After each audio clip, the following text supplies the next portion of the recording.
참 잘 만났습니다. 사랑과 축복하니 행복합니다. 많이 많이 행복하시기 바랍니다. 하나님의 사람은 어디를 가도 행복해요. 어디를 가도 누굴 만나도 나 좋습니다. 행복합니다. 모두 다 잘 되고 있습니다. 그런 말이 있죠. 하나님에게는 부경기가 없다. 그런 말이 있어요. 그래서 하나님 사람들은 힘들고 어려워도 그저 감사하면서 하나님의 영광을 찬양하는 그런 삶이 되어야 될 줄로 믿습니다. 오늘 본문을 통해서 출애굽의 축복 그런 제목으로 말씀을 나누게 될 텐데 출애굽이 왜 복이냐, 그게 왜 얼마나 큰 복이냐 하는 은혜를 나누기를 바랍니다. 출애굽기는 요셉이 사망을 하고 난 후에 창세기가 끝나죠. 그러면서 이제 출애굽가 시작되는데, 이 창세기가 끝난 그 시간적으로, 날짜적으로는 한 3세기 정도가 흘렀다고 해요. 그래서 그때부터 시작된 출애굽기가 시작되는데, 출애굽이라고 하는 것은 이제 애국에서 나왔다라는 그런 말이죠. 출애굽. 근데 그때 모세를 통해서 하나님이 출애굽을 시키게 되는데, 이스라엘 백성들이 요셉이 애국에 내려간 이후 430년이라는 긴 시간을 애국에서 살게 됩니다. 그래서 사는 동안에 요셉이 총리로 있는 동안에는 온 백성들이 다 행복하게 잘 살았어요. 근데 요셉이 이제 총리가 끝나고 나니까 이제 그가 죽게 되는 거죠. 그러니까 그때부터 어떤 일이 나냐면, 이스라엘 백성들이라고 하는 유대인들, 히브리인들, 이들은 이제 거침돌. 근데 거침돌도 어떤 거침돌이냐면은, 아이를 낳으면은 다른 애국 사람들보다 아이를 더 많이 낳는 거야. 더 많이 낳아. 그리고 또 잘 낳아. 그러니까 막 애국 사람보다 훨씬 번창하는 겁니다. 그러니까 75명이 애국에 내려갔는데, 이 사람들이 430년이 지난 후에는 약 300만이라는 큰 대군으로 늘어나게 됩니다. 그렇게 되니까 애국의 왕이 겁을 낸 겁니다. 이거 아무래도 이 히브리인들 조심해야 되겠다. 그래가지고 그 히브리인들을 다 종을 삼습니다. 노예를 삼아요. 그래가지고 그들에게 밥을 줘도 일해야 주고, 일을 안 하면 안 줍니다. 그렇게 하니까 그들이 얼마나 고통스럽겠어요. 그러니까 그들은 바로 하나님을 섬길 수 있는 지혜를 놓쳐버리게 됩니다. 이 출애굽기를 좀 더 간단하게 설명을 한다 그러면, 모세가 출애굽기를 썼죠. 그러면 모세 나름대로 쓴 게 아니고 하나님의 성령의 감동을 받아서 쓰게 된 거죠. 언제 썼냐? 그래서 이제 주전 1446년에서 1406년경이다 이렇게 보고 있습니다. 요셉이 그럼 죽을 때가 언제냐? 1805년이다. 주전 1805년. 그럼 모세가 난 해는 언제냐? 그랬을 때 주전 1526년이다 이렇게 보고 있습니다. 그리고 십계명을 받을 때가 출애굽한 후에 십계명을 받게 되죠. 십계명을 받은 때가 1446년경이다 이렇게 보고 있습니다. 그리고 광야에서 성막을 건립하게 되는데, 그 성막을 건립한 기간은 그 해는 1445년경이다 이렇게 보고 있습니다.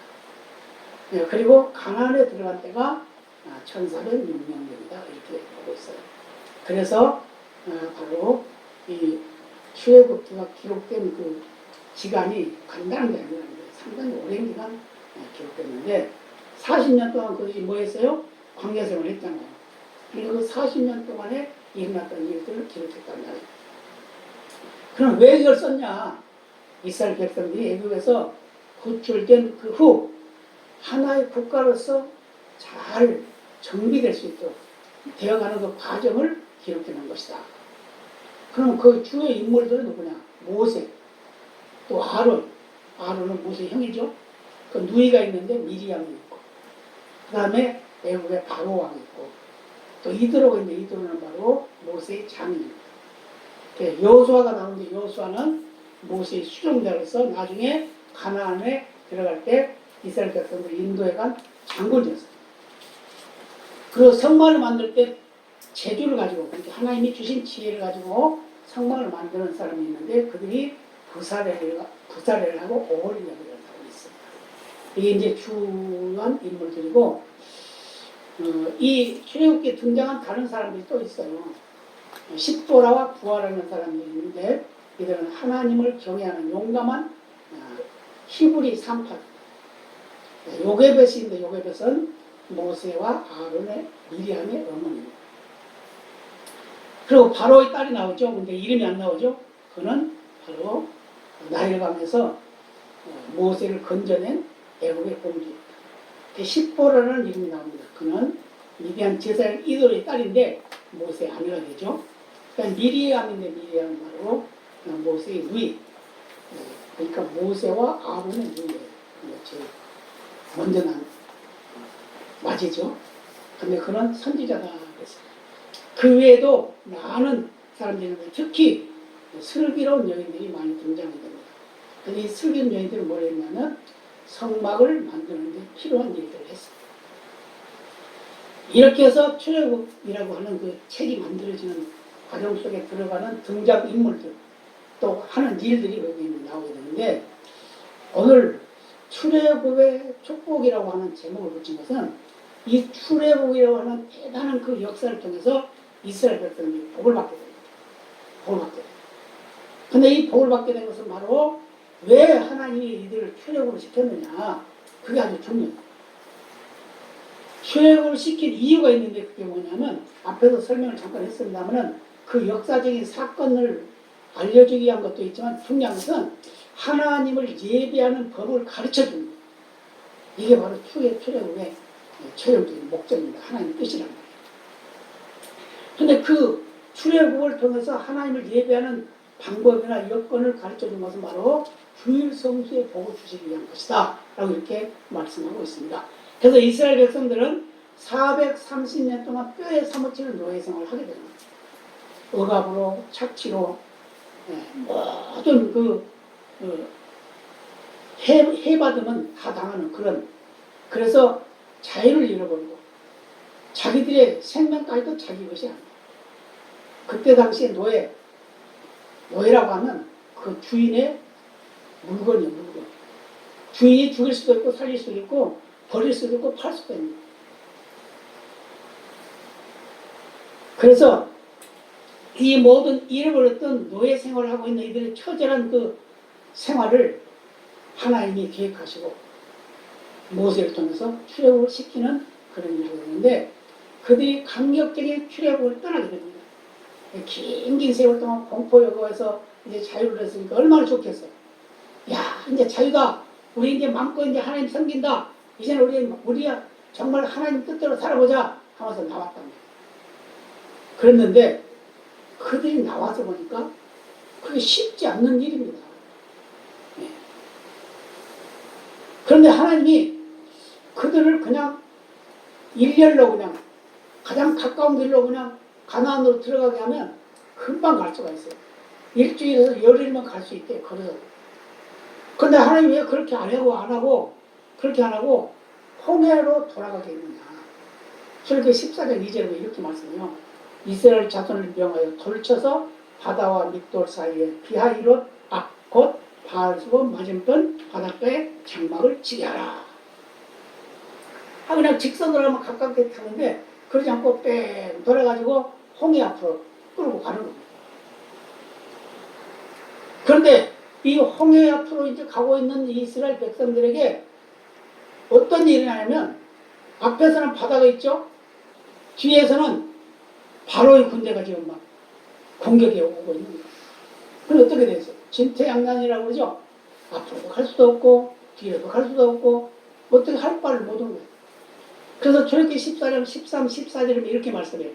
모세가 백성에게 이르되 너희는 두려워 말고 가만히 있어서 여호와께서 오늘날 너희를 위하여 행하시는 구원을 보라. 너희가 오늘 본 애굽 사람을 또 다시는 영원히 보지 못하리라. 여호와께서 너희를 위하여 싸우시리니 너희는 가만히 있을지니라. 아멘. 싸울 필요도 없다. 가만히 있어. 그냥 너희들은 그 말이에요.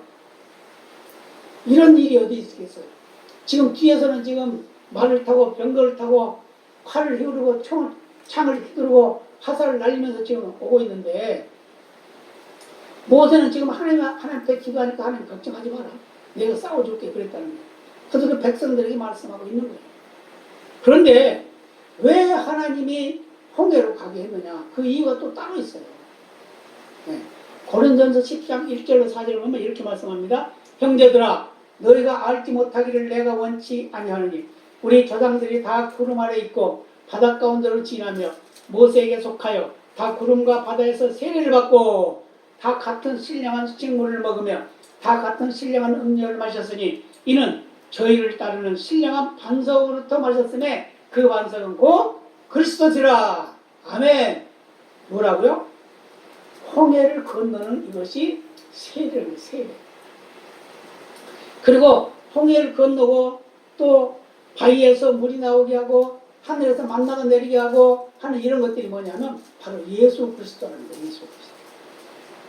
예수 그리스도. 예수 그리스도를 잘 믿게 하기 위해서 그들을 그렇게 했다는 겁니다. 그래서 바다에서 세례를 받게 됩니다. 세례가 뭐냐? 세례는 바로 우리의 죄를 씻는 의미를 가지고 있다. 그래서 로마서 6장 3절로 4절에 이렇게 말씀해요. 무릇 그리스도 예수와 합하여 세례를 받은 우리는 그의 죽으심과 합하여 세례 받는 줄 알지 못하느냐. 그러므로 우리가 그의 죽으심과 합하여 세례를 받음으로 그와 함께 장사되었나니 이는 아버지의 영광으로 말미암아 그리스도를 죽은 자 가운데서 살리신 것 같이 우리로 또한 새 생명 가운데서 행하게 하려 함이니라. 아멘. 무슨 말이라고요? 세례는 내가 죽었다 그 말이에요. 왜 죽어요? 죄의 사람이 죽었다 그 말이에요. 물에 빠졌으니까 죽는 거죠. 그러잖아요. 그런데 하나님이 거기서 살린 거예요. 뭘로? 새로운 생명을 살린 거예요. 세례의 의미가 이거거든요. 그러니까 세례를 받을 때 나는 이제 죄의 사람이 죽었다. 그것을 의미해요. 그렇게 믿어요. 그리고 세례를 받고 나면 이제는 새 사람으로 태어났다. 거듭났다. 그러니까 옛사람, 노예의 사람, 그리스도의 그 모형인 모세는 죽고 다시 태어난 그리스도의 모형으로 태어난 모세가 다시 이스라엘 백성을 끌고 일어났다. 그래서 다시 산 거예요. 그래서 홍해바다를 건넌 백성들은 하나님의 백성으로서 이제 인침받고 인정받았기 때문에 건너고 난 후에 어떻게 했어요? 춤추며 장구치며 소고치며 노래를 불렀잖아요. 이게 바로 믿음의 사람의 삶의 모습이라는 걸 말씀해주고 있습니다. 그런데 하나님은 그들을 그냥 또 가면 되는데 그러지 아니하고 수르 광야로 들어가게 합니다. 거기 들어가게 해가지고 거기서 또 40년의 광야 생활을 할 수 있는 그 예표를 가르쳐 주는 거예요. 가르쳐 주는 거예요. 그래서 수르 광야에서 4가지 시험을 하게 됩니다. 무슨 시험을 하냐면 출애굽기 15장 22절로 26절에 보면 마라 사건이 나타나요. 마라 사건. 마라 사건. 마라라는 뜻은 쓰다 그런 의미예요. 마라 사건이 나타나는데 이 마라 사건이 나타나는 것은 왜 그러냐? 야 우리가 이제 목마르다. 목마르 죽겠다. 막 이러는 거예요. 그러니까 모세가 기도하니까 마라라고 하는 그 큰 연못이 보이는 거예요. 앞에 나타나게 됐어요. 그래서 그 물을 먹으니까 이들이 다 아이고 물이 써서 못 먹겠다 죽겠다 큰일 났다 이제 원망해. 그러니까 모세가 또 그걸 가지고 기도하죠. 그러니까 하나님께서 나무 가지를 지시래요. 그래서 그 나무 가지 꺾어서 물에 던졌더니 그 물이 달아졌더라. 이 나무 가지는 뭐예요? 바로 예수님을 섬기는 거예요. 쓴물 독이 있는 물도 예수님이 개입하면 예수님이 간섭하면 생명의 물로 바꿔진다 그 말이에요. 그걸 다른 말로 말하면 생수라고 말할 수가 있어요. 그 다음에 출애굽기 16장 1절로 36절까지 보면 길게 말씀하고 있는데 만나와 메추라기 사건이 일어나게 됩니다. 만나와 메추라기 사건이 뭐죠? 먹고 싶다 배고프다 그러니까 왜? 메추라기 또 만나 주게 되죠. 고기 먹고 싶다 그러니까 메추라기 먹게.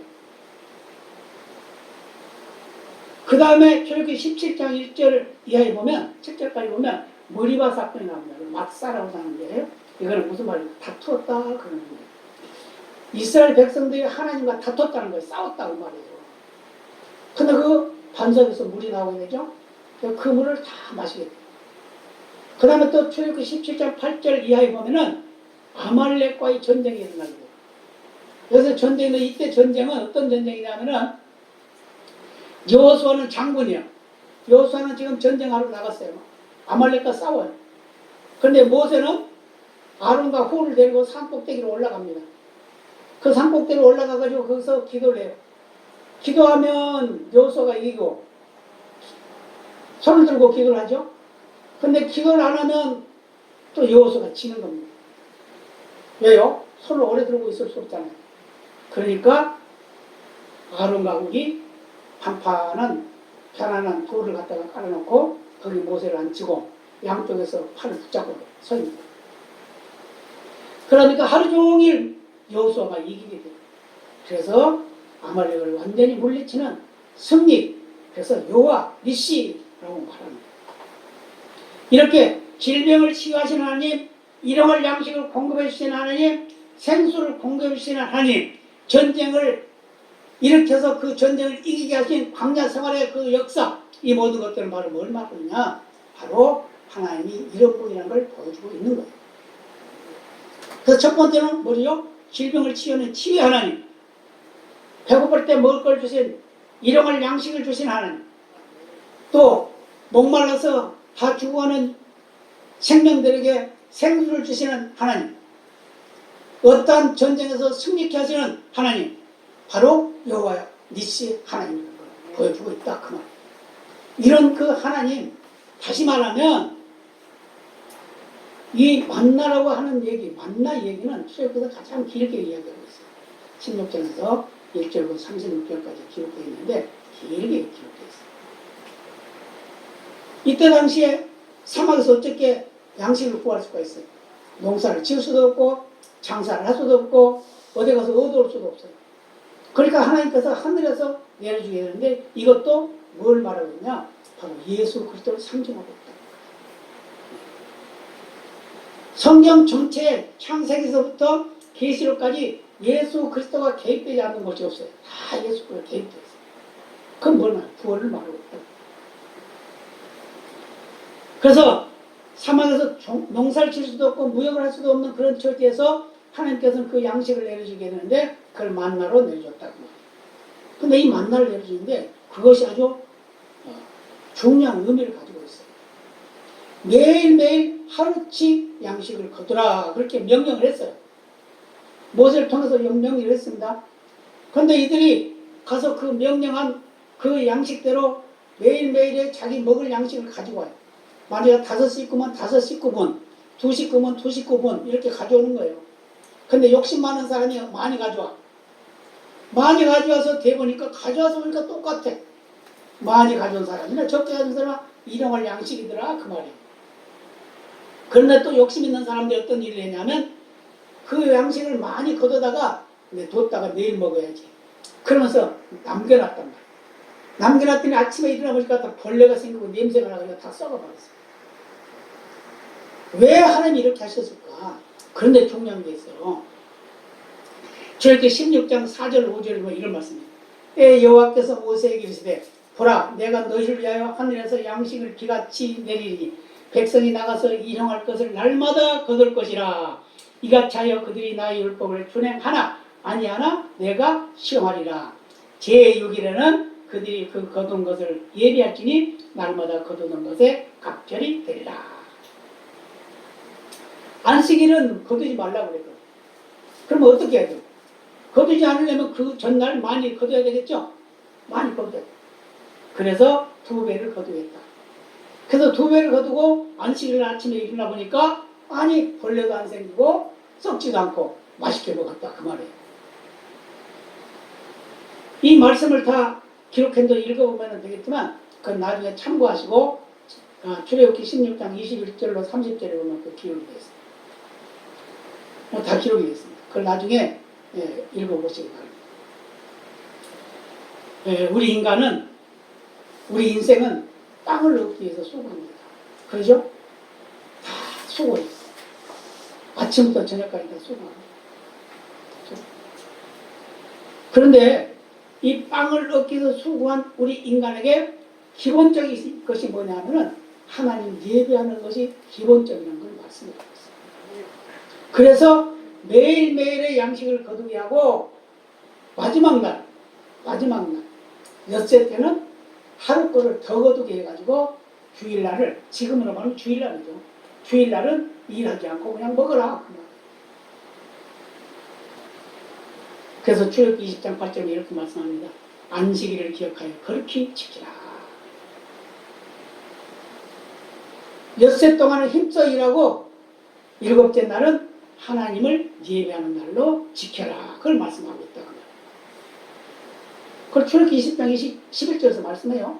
이는 엿새 동안엔 나 여호와가 하늘과 땅과 바다와 그 가운데 모든 것을 만들고 제7일에 쉬었음이라. 그러므로 나 여호와가 안식일을 복되게 하여 그 날을 거룩하게 하였느니라. 무슨 말이에요? 안식일은 복받는 날이에요.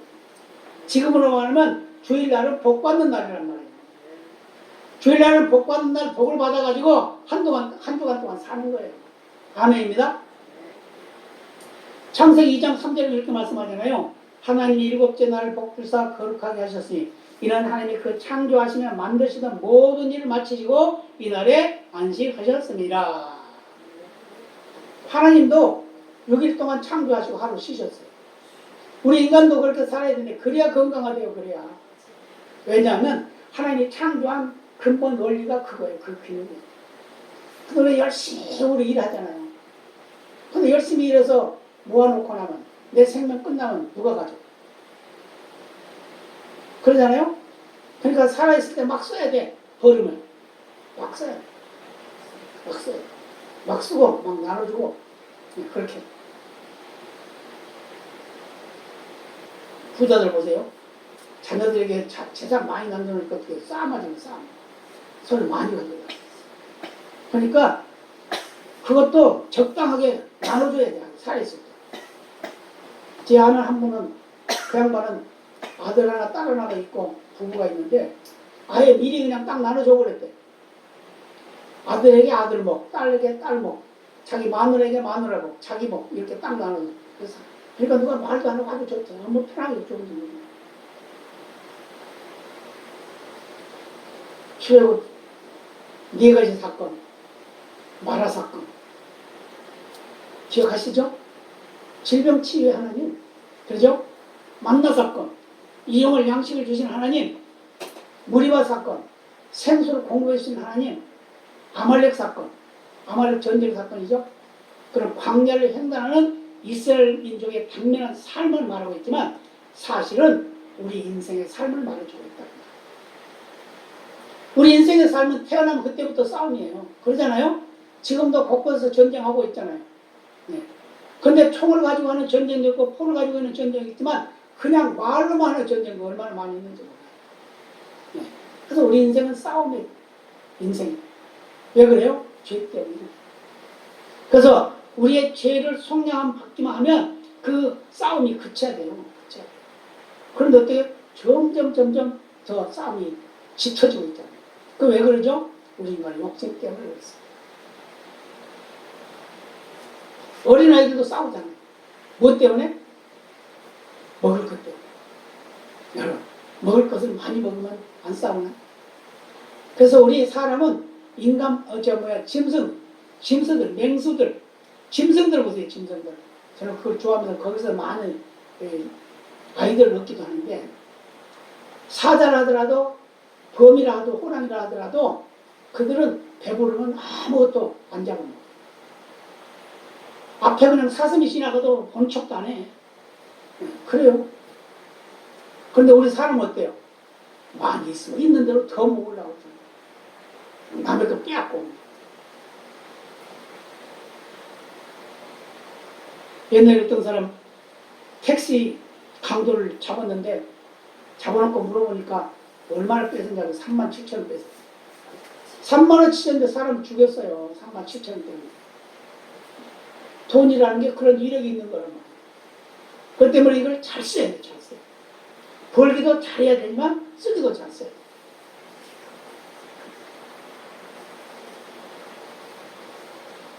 요한복음 1장 1절로 14절은 이런 말씀입니다. 태초에 말씀이 계시니라. 이 말씀이 하나님과 함께 계셨으니 이 말씀은 곧 하나님이시니라. 그가 태초에 하나님과 함께 계셨고 만물이 그로 말미암아 지은 바 되었으니 지은 것이 하나도 그가 없이는 된 것이 없느니라. 그 안에 생명이 있었으니 이 생명은 사람들의 빛이라. 빛이 어둠에 빛이 되어 어둠이 깨닫지 못하더라. 하나님께로서 보내심을 받은 사람이 났으니 이름은 요한이라. 저가 증거하러 왔으니 곧 빛에 대하여 증거하고 모든 사람으로 자기를 인하여 믿게 하려 함이라. 그는 이 빛이 아니요 이 빛에 대하여 증거하러 온 자라. 참 빛 곧 세상에 와서 각 사람에게 비추는 빛이 있었나니 그가 세상에 계셨으며 세상은 그로 말미암아 지은 바 되었으되 세상이 그를 알지 못하였고 자기 땅에 오매 자기 백성이 영접하지 아니하였으나 영접하는 자 곧 그 이름을 믿는 자들에게는 하나님의 자녀가 되는 권세를 주셨으니 이는 혈통으로나 육정으로나 사람의 뜻으로 나지 아니하고 오직 하나님께로서 난 자들입니다. 말씀이 육신이 되어 우리 가운데 거하시매 우리가 그 영광을 보니 아버지의 독생자의 영광이요 은혜와 진리가 충만하더라. 무슨 말씀이죠? 태초에 말씀이 계신데 이 말씀이 뭐라고요? 하나님이시라고요. 근데 이 말씀이 뭐라고요? 예수님이라고요. 근데 이 말씀이 천지를 창조했다는 거예요. 그리고 지금도 다스리고 있다는 겁니다. 바로 예수님 말씀입니다. 그러니까 천지의 주인공 누구요? 예수님이에요. 여러분 예수님의 이름을 높이시기 바랍니다. 예수님의 이름을 찬양하시기 바랍니다. 그래서 우리가 인생 하루 살아가다 언제 갈지 몰라요. 언제 갈지 몰라요. 매일매일 그냥 예수님 불러보겠습니다. 그러면 행복한 거예요. 그런데 그 예수님이 오신 것은 혈통으로나 육정으로 사람의 뜻으로 온 것이 아니고 하나님께서 왔다. 그래서 예수 믿는 사람들은 다 하나님께로 난 자들이에요. 아멘? 네, 하나님이 우리를 이 세상에 보내시고 하나님이 때를 따라 구원하시고 그 구원의 반열에 세우셔서 하나님의 영광을 찬양할 수 있는 그런 은혜를 베풀어 주셨다는 것을 믿으시기를 바랍니다. 오늘 이렇게 더듬 것입니다. 요한복음 17장 5절에 이런 말씀을 해요. 아버지여 창세 전에 내가 아버지와 함께 가졌던 영화로서 지금도 아버지와 함께 나를 영화롭게 하옵소서. 그러잖아요. 무슨 말이에요? 창세 전에 이미 예수님은 계셨다고 말이에요. 아멘입니다. 네. 예수님의 하나님의 아들로 오기는 왔지만 그 하나님이 직접 오신 거라는 말이에요. 간단하게 말하면 그 삼위 하나님 있죠? 삼위일체 하나님, 성부 하나님, 성자 하나님, 성령 하나님인데 그 똑같은 하나님이에요. 성령도 하나님, 성자도 하나님, 성부도 하나님. 그 역사가 아버지로 역사했고 아들로 역사했고 영으로 역사했다. 그 말이에요. 근데 그게 하나다. 그 말입니다. 그래서 우리는 이 삼위일체 하나님을 믿어야 되는 거예요.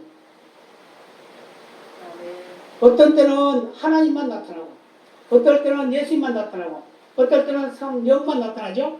근데 이것이 바로 하나님의 역사다. 그 말이에요. 그 때문에 우리는 어떤 환경과 여건 속에서도 예수 그리스도가 주인이라는 걸 잊지 마시길 바랍니다. 아멘입니다.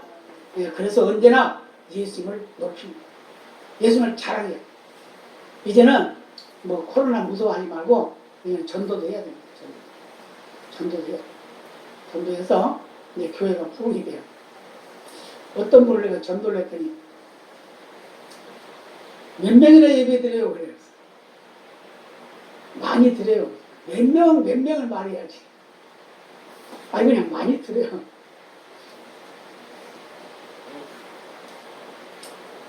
여러분 이제 우리가 담대한 신앙이 되시길 바랍니다. 강한 군사가 되시길 바랍니다. 네, 오늘은 특별히 지난주에 광고를 한다고 해놓고 깜빡 잊어먹고 못했어요. 오늘 우리 권사 임명을 합니다. 사실은 임직을 하려고 연합을 해서 하려고 했었는데 여건이 맞지 않아가지고 못하고 그냥 교회 안에서 임명해서 대체를 하도록 그렇게 하기로 했습니다. 그렇기 때문에 그런 줄 아시고 축하해 주시길 바랍니다.